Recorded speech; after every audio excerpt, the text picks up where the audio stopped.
Welcome to the Human Capital Innovations Podcast. We're your source for personal, professional, and organizational growth and development, where we share original research, explore industry trends, and interview executives and thought leaders from across the globe. We hope you join us often for practitioner-oriented content around all things related to leadership, HR, talent management, organizational development, and change management. Maximize your personal and organizational potential with Human Capital Innovations Podcast. Do you enjoy the Human Capital Innovations Podcast? Please subscribe, leave a review, comment, share, and consider supporting the podcast on Patreon, even at the producer and sponsorship levels.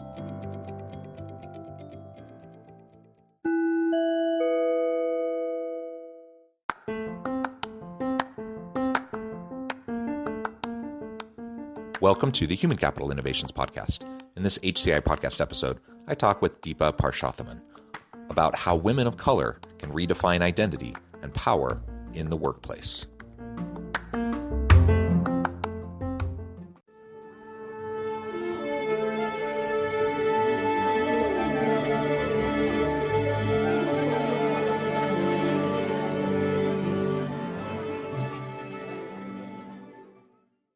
Deepa Purushot, welcome to the Human Capital Innovations Podcast. So excited to be here. Thank you. It is great to be with you today. You're joining us on this beautiful Monday morning from the LA area. I'm south of Salt Lake City in Utah. And today we're going to be talking about how women of color can redefine identity and power in the workforce.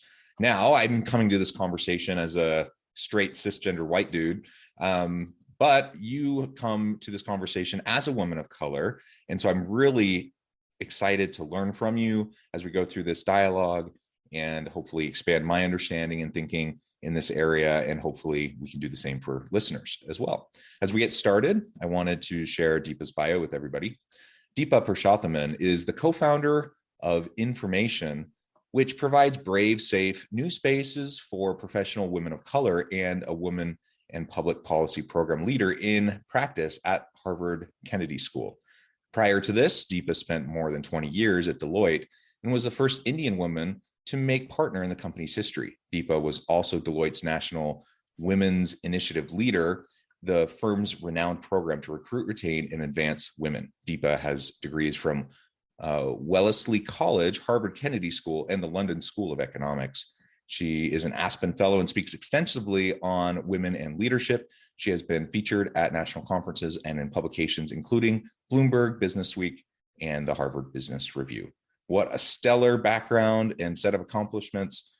Clearly tons of insights that you're going to be able to add to this conversation. Anything else you would like to share with my listeners by way of your background or personal context before we dive on in? Yeah, maybe just the book. And so I had a book that came out March 1st of this year. It's on women of color and finding power in corporate America. And I interviewed over 500 women of color to write that book. And so a lot of what I'm going to talk about today, yes, draws from my own experiences, but also draws from the stories of over 500 women of color. Yeah, that's fantastic. And we need to be telling those stories more and more.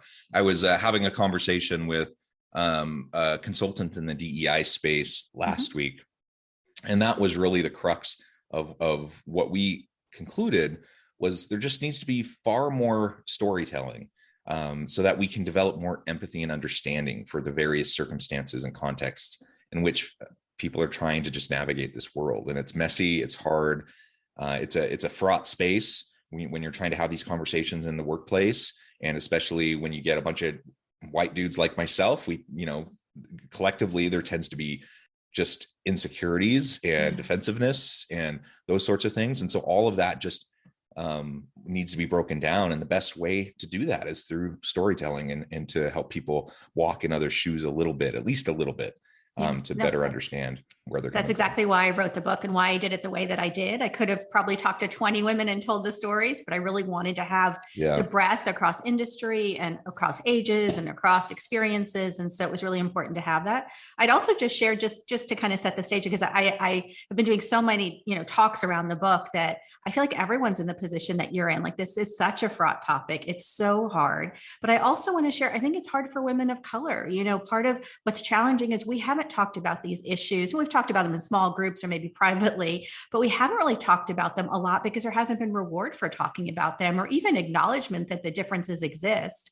And many of us, what was most fascinating in interviewing all these women of color is very few of the women of color I interviewed were taught how to talk about race at home. So many of us didn't grow up talking about it. So it's not like we know how to do it either. We know how to tell our stories, of course, but I don't know that we always have the words around race or what the experience looks like. And because there's so much denial growing up around what's happened or just keep working hard or doing more, I think a lot of us are still sorting through it. So I think we're all struggling is all I want to share on that side. Yeah. And, I don't know as much about women of color specifically, but I know there's a good amount of research on gender differences and how it plays out in leadership styles and approaches in the workplace. And I suspect it's even harder for women of color than it is for women generally, but certainly for women generally, we know that it's just harder to navigate these gendered spaces. You're like walking a tightrope of, trying to demonstrate all these competencies and capabilities without coming across and being perceived as too, quote unquote, too assertive or, whatever, and I suspect for women of color, that's even more of a tightrope. And so not only do you have the struggles of just trying to figure out how to put language around the experience that maybe you haven't been brought up talking about, but then you have this added layer of just the gendered differences in the workplace that make it even harder. Yeah, I think there's a lot there. I think there's absolutely the experience of it being different, right? And not having the words for it or fully being able to even draw attention to it. In the book, I say that corporate America is not a meritocracy. And sometimes people seem shocked when I say it. And all I'm trying to really break apart is that our experiences are different. And you can't just assume everyone has the same experience, that there are nuances that we can talk about. The other thing is, right, there's stereotypes and microaggressions and racism that happen for women of color that, again, we haven't had full space to talk about. It hasn't been safe to talk about it. And almost all of the women that I interviewed had not just one story, but dozens and dozens of stories, if it's not happening on a weekly basis, then on a daily basis. And then on top of it, I think there are expectations and barriers around pay and advancement, even hiring, that show up differently for women of color because of the inherent biases many of us grow up with. And then finally, the extra roles that a lot of women of color take on that we don't really pay for or don't acknowledge, and things like culture building or talking about race after, a police shooting, or, really holding space to unpack the fact that many of us have very few sponsors and mentors, because there's so few leaders that look like us. And so really, what does that mean for the few that women of color that sit at the top? Some of the women that I interviewed, when I interviewed white women, they would say I interviewed 25 people, or I'm sorry, I mentor 25 people. Men would say I mentor a dozen. So we go from a dozen to 25 of its women. With the women of color, some of them shared with me they were, mentoring over 100, in some cases 200 women of color, because there's not that ratio. There's none of them available. And so there's just all these extra layers that we, again, don't talk about, don't reward, and don't acknowledge, that just make it harder to navigate and harder, I think, sometimes to succeed, and also balance just a lot of the health and the wellness issues that we've started to talk about as we emerge from COVID. Yeah. And I also think, say there's a well-intentioned guy like myself, and I'm in a space and something like the George Floyd incident happens, and there's lots of public outrage and there's dialogue, and you recognize the need to have conversations. What tends to happen is that I immediately turn to the people of color in that kind of a situation. I immediately turn to the people of color to say, can you please help us with this? Yes. And so then it just adds to their burden. And on the one hand, I want people to be able to tell their stories. I want to be able to understand and to walk with them and to have greater empathy and compassion and understanding. On the other hand, I can't expect for other marginalized populations and groups of people who have struggled with all sorts of things that maybe I haven't struggled with. I can't expect them to just bear that extra load and burden just to enlighten me and help me understand or feel better, and that's what often happens. So even if I'm super well-intentioned, if I'm not careful, that ends up happening, and it just adds to the load. It adds to the barriers, everything that you just mentioned. Absolutely. And I also think we're in a moment, just to unpack the other side, because I'm talking to a lot of allies who I call co-conspirators. I want people to take action, not just kind of watch as bystanders. I think it's also fraught on your side, right? It's fraught because, I tell a story early in the book around airplanes. I interviewed Renee Myers, and she's the VP of inclusion at Netflix. And we were talking, and she started talking about airplanes and how when she was a young mom, she used to really worry about, the luggage during turbulence that might fall on her young children. I jumped in right away because in my Deloitte partner role, I used to travel 3 cities a week. So I was on a plane, putting my luggage up and taking it down 6 times a week. And so here in this 5-minute conversation, she as a young mom was experiencing the airplane, this very small space, very differently. I'm 5'1", so that process of putting my luggage up is something I worry about before I get on the plane. I get very stressed about it. I feel like all eyes are on me, again, in a very small space. And if I'm sitting next to a taller gentleman, 5'10" or taller, he's not even thinking about either of those things. And so again, that meritocracy idea.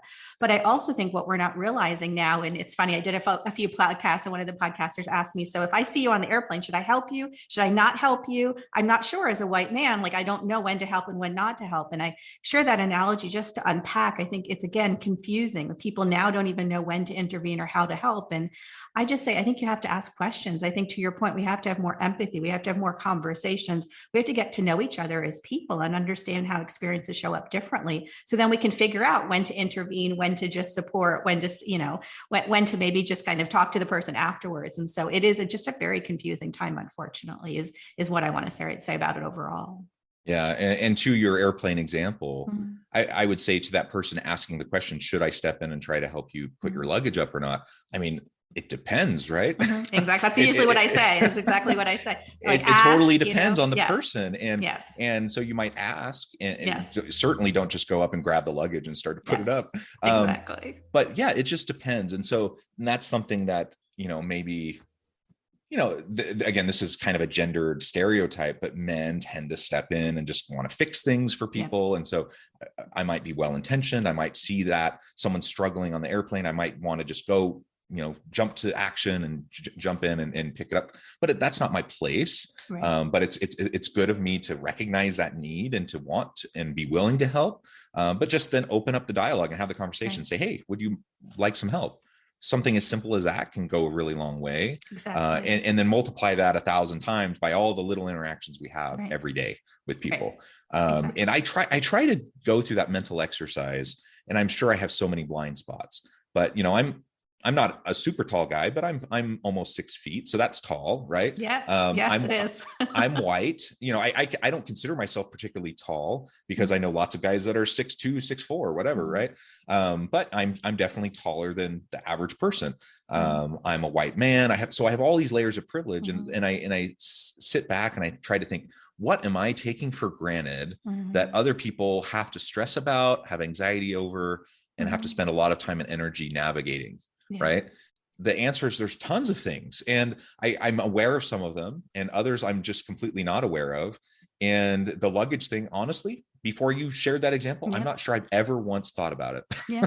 And that's usually the response. Yeah. And again, I tell that story in the book because I also say only 2 to 3% of designers were actually women when that, stowage was designed. And so part of what I'm trying to unpack is that situations and environments and workspaces were also not necessarily defined with us sitting in those seats. So they show up differently, like temperatures and even seat heights and table heights and all those kinds of things. And so it's just something to unpack. Again, I'm not saying everyone is a bad person. I'm saying so the environment doesn't necessarily work. So what do we need to do to lean in to kind of actually adjust it or make changes so it does feel more comfortable? It does feel like more of us belong, because that's the big topic that is even more difficult to really unpack here. Is my sense of not belonging when I get on the plane in those first few minutes is huge because of that you may or may not feel, right? Because you're maybe struggling with other things, like, is there enough leg room for me? Like it's a different conversation in your head.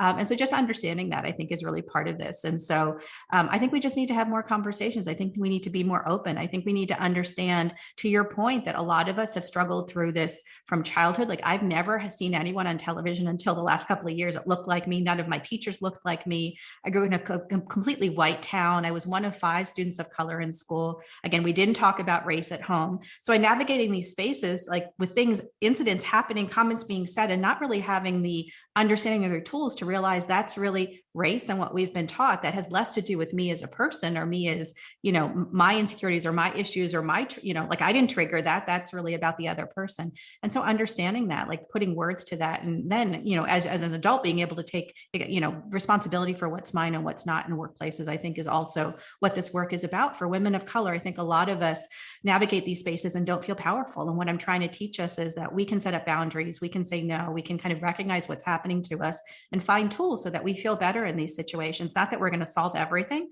but that we don't feel so powerless.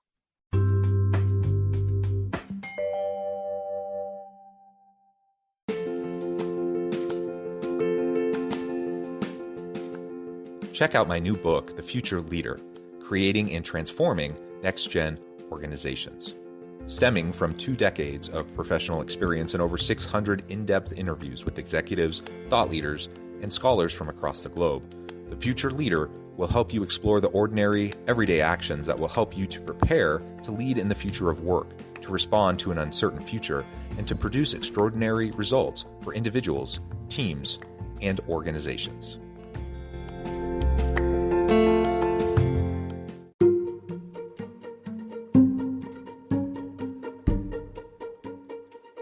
Welcome to the Human Capital Innovations Academy. Courses, micro-credentials, and certificates to upskill and reskill for the future of work.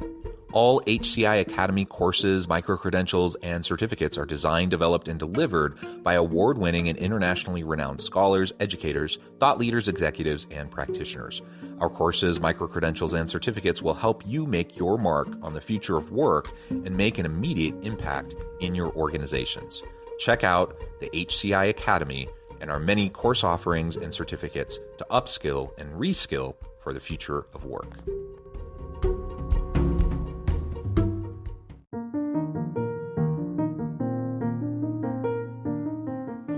Check out our new weekly LinkedIn newsletter, Alchemizing Human Capital, exploring industry trends via original research and interviews with executives and thought leaders from across the globe. We look forward to having you join us.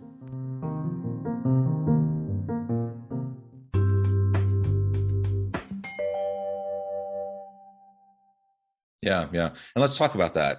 Some of those approaches, some of those tools that can help women, particularly women of color, redefine identity and power. That's the title of your book. So let's talk about that identity and power and how we can go about developing that. Yeah, one of the examples I talk about in the book, and I think it'll speak to all of your listeners, so it's a good one, is around microaggressions and racism. I think that until recently, there was a lot of dialogue that those things don't necessarily happen in the workplace, or a lot of denial. And in the last 24 months, last 2.5 years, there's more recognition that incidents do happen in the workplace. And what I tell women of color is, it's going to happen. It's happened to you. When I say it's going to happen in the next 6 months, most women of color jump in and say it's going to happen in the next 6 days, right? Like it's pretty frequent. And some of the comments are really offensive, and some of the comments are, maybe unintentionally just not appropriate or really uncomfortable. And so I tell women of color, literally practice 3 things that you're going to say, because it's going to happen to you. So when an incident happens, when someone says something like, oh, you speak English so well, where did you learn it? And I was actually born here, right? Or, you're so articulate, I've never met anybody who, is of your race and so articulate.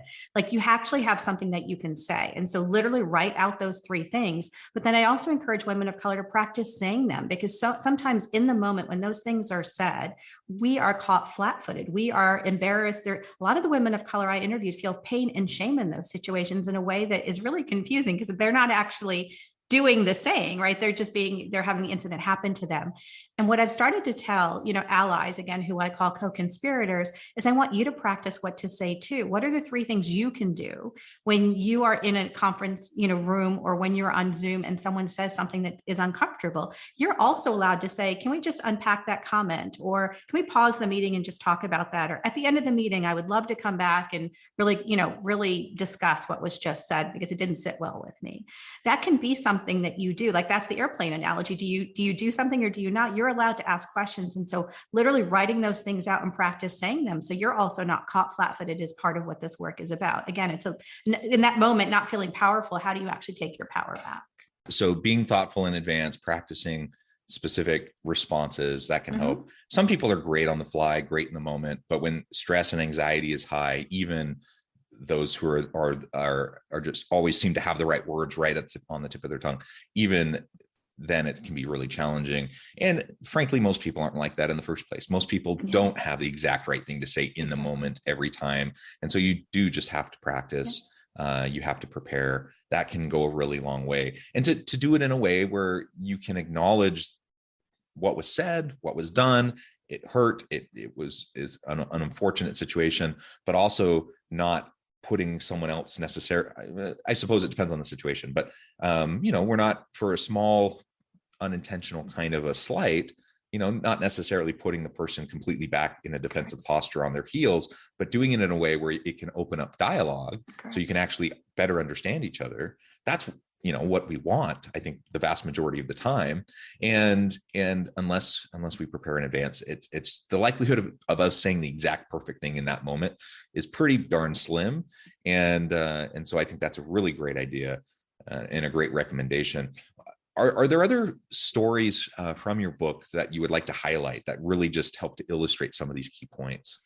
Yeah, there's one story I tell often because it was so impactful to me. I interviewed a Black woman in the Midwest, and she was part of a large consumer products company.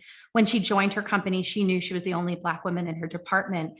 What she came to find within 6 months is she was the only one in the entire company, and it was a pretty sizable company. And as we were talking about 40 minutes in, she shared with me that she believes she's the only Black person in her entire town, like maybe one of two or three. And again, we were having a pretty intense conversation, and she started to really start crying and really feel the weight of what she was sharing with me. And she said, Deepa, I don't know that I realized until this conversation how much I compensate or all the things that I do because I feel responsible for presenting or promoting all Black people in a good way, air quotes around good, right? She couldn't even define what that was for me. And then she said, because I think I'm the only Black person my colleagues have ever met. And I feel very responsible. And in the book, I talk about 5 extra burdens or extra roles women of color take on. You brought up one, right? After a police incident, kind of the explaining of how that impacts me, that's culture, interpretation role. But here's another one. It's representing your entire race. And it wasn't just her, hers was an extreme situation where she literally said it changes what I wear, how I wear my hair, what I eat at lunch, what I talk about. And she went through a list of a dozen things.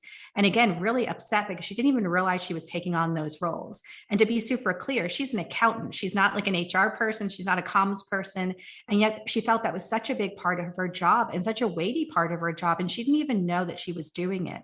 And so there's a lot to unpack there, but I share that story because I really want people and listeners to understand the kinds of extra things that women of color take on that we don't fully have words for, or don't fully understand, and how that can really weigh on us. The other thing I would share is that 2 out of 3 women I interviewed were physically sick. So not just, mental state, well-being, types of conversations that I think we're having now, but physical manifestations of not being seen and heard in organizations. So skin rashes, headaches, adrenal fatigue, fertility issues. There's a list of about a dozen things. And so many of the women had these things. And I think it's a result, and, I've talked to enough doctors and doing the research, of not being in full voice, of really having to conform and, contort and produce in these situations where they don't feel like they can be themselves, right? Where they feel like they can rise and lead in the ways that feel authentic to them.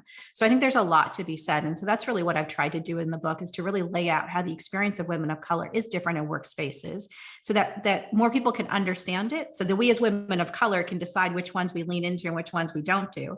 But as co-conspirators or allies, so people can really understand and unpack how is it different, and then figure out how we can work together to make it better. Yeah, and you've already made a few references to this, but let's talk a little bit more about allyship and how people like myself can be a more impactful ally, one that is actually helping. Because it's one thing for me to have a good intention, but it's another thing, I might inadvertently do or say something that actually makes things worse, that actually undermines what others are trying to accomplish. You've already mentioned, for example, practicing the types of things that I can say. I think that's a really great piece of advice. Other thoughts or ideas on how to expand our ally network and how people like me who are trying to be allies, what we can do in preparation and in the moment to make more of a contribution. I think one is really understanding that we are just beginning to create safe spaces in workplaces and really starting to listen in different ways. after George Floyd's murder, a lot of companies did soundings with people of color employees. And when I go into companies, often CEOs, white CEOs will say to me, white male CEOs will say to me, like, my Black and brown employees tell me how it is. An hour later, if I go sit with those Black and brown employees, I hear completely different set of stories. And so understanding we're just early in the process of creating safe spaces, creating places where people are telling their truth, and that just a one-time town hall isn't going to fix it. And that listening is I think we have to listen in different ways. And so that's the first part. I think the other part is really understanding that as leaders, as co-conspirators, we have to give ourselves permission to get it wrong. Like, you're not going to get it right every single time. And I would rather you try and step in it than not try. And so it's important to be brave and courageous and even a little uncomfortable and give yourself permission and grace to get it wrong. Those are probably the most important things. I keep on coming back to something you said just a minute ago, where ultimately it can be so challenging for anyone from, a disadvantaged or marginalized population to navigate a various set of contexts that for them, maybe you've just been born and raised in this context and you don't even recognize the toll it takes on you. I suspect that's often the case. Like, you just don't even recognize the full toll because it's just it's been your existence. It's how you've functioned in the world your entire life. And so we need to create safe spaces where people can unpack those things for themselves, where they can then share their story and be their authentic self and share their truth with others around them. And then we need spaces where allies and co-conspirators can also assist in that process to create these safe spaces. You mentioned a minute ago about just the health effects, for example. My goodness, I just can't even imagine the extra levels of stress and anxiety, the weight that you would just carry with you walking around every day with some of these types of things that I just don't even have to deal with. Now, do I have stress and anxieties that I have to deal with? Yes, but I don't have those things. And so what extra level of burden? And then we know that stress and anxiety leads to other challenges, mental health challenges, depression, but also physical manifestations. So unless we can really create these safer spaces, we're going to continue to have higher levels of negative health outcomes, burnout, and other things that only contribute to keeping keeping the equity gap in place, the equality gap in place. So I guess what I'm saying is there's a lot of different fronts we need to kind of approach this on, but let's start and meet people where they're at, and let's have the conversations.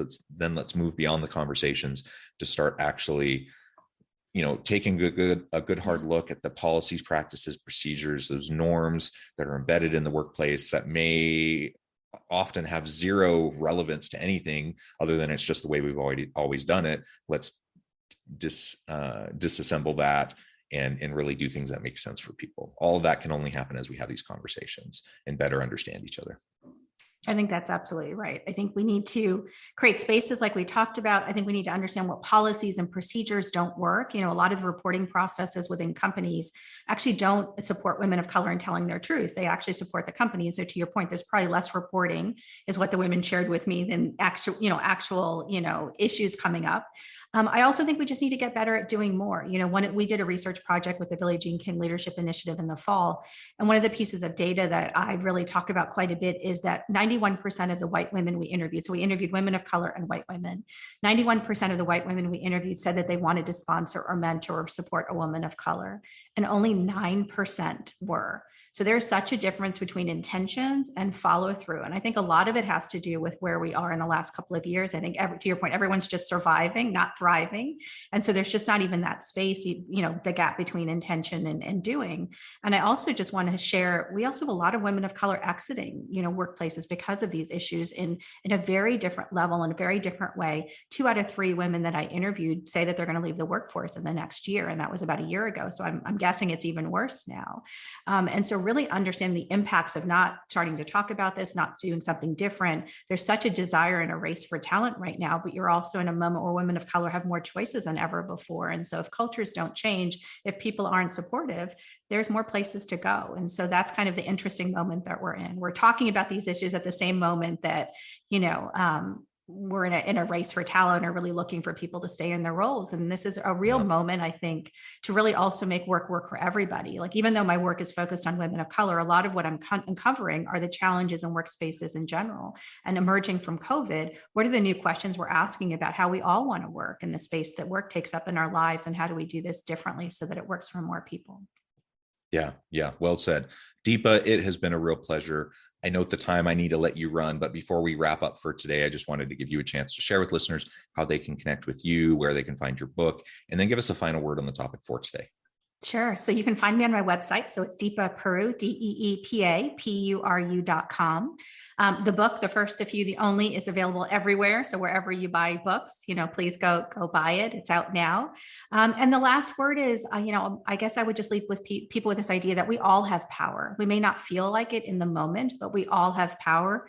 And it's really about finding, your own boundaries and setting your own standards, and then finding others so that you're in community as you navigate these spaces. Whether you're a woman of color or not, we all need to find both of those pieces, our own voice, but also find others if we're really going to step into our power. I love it. Deepa, it has been a pleasure. I encourage listeners to reach out, get connected, find out more about what Deepa can do for you. Check out the book. And as always, I hope everyone can stay healthy and safe, that you can find meaning and purpose at work each and every day. And I hope you all have a great week.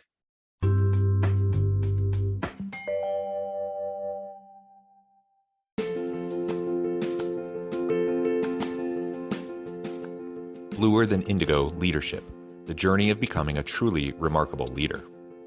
Early in my adult life, I learned about an Asian proverb that translates as bluer than indigo.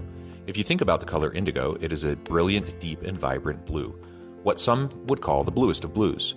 To have something that is bluer than indigo is rare and truly remarkable. Contrary to popular myth, there is no one-size-fits-all or cookie-cutter approach to effective leadership. There is no silver bullet, no secret sauce, no go-to model that will solve all of your problems. The truth is, great leaders have all had their unique strengths and flaws, and have all had to discover and then pave their own distinctive path in their life's journey to fulfill their leadership potential. Bluer Than Indigo Leadership will help you discover your own path and explore those ordinary, everyday actions that will help you respond to an uncertain future and produce extraordinary results for individuals, teams, and organizations.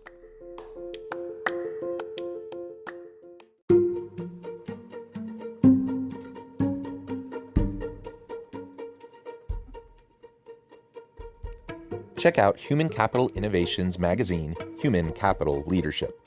Human Capital Leadership is a free, interactive e-magazine with the mission to help individuals, leaders, and organizations find innovative approaches to maximize their human capital potential. We publish issues quarterly in August, November, February, and May. Take a look at the latest issue and let us know what you think.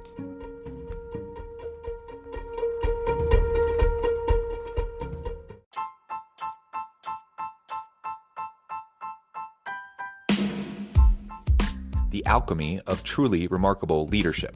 Ordinary, everyday actions that produce extraordinary results. Consider how the nature of work has shifted over the past 50 years. With increased globalization, rapid technological advancement, and the shift in economic composition, the average job of today looks very different than the average job of 50 years ago. What will the jobs and organizations of tomorrow look like? Moreover, what does this all mean for organizational leaders? What are the core competencies and capabilities of organizations and their leadership that are prepared for continued disruption and geopolitical and socioeconomic shifts? Regardless of what the future holds, increasingly, leaders need to be socially minded, data-driven, decisive, champions of talent, and disruptors of the traditional notions of leadership, teams, organizations, and work. The alchemy of truly remarkable leadership will help you to explore your own leadership competencies and capabilities and consider ways to apply and implement them into your workplace and personal life.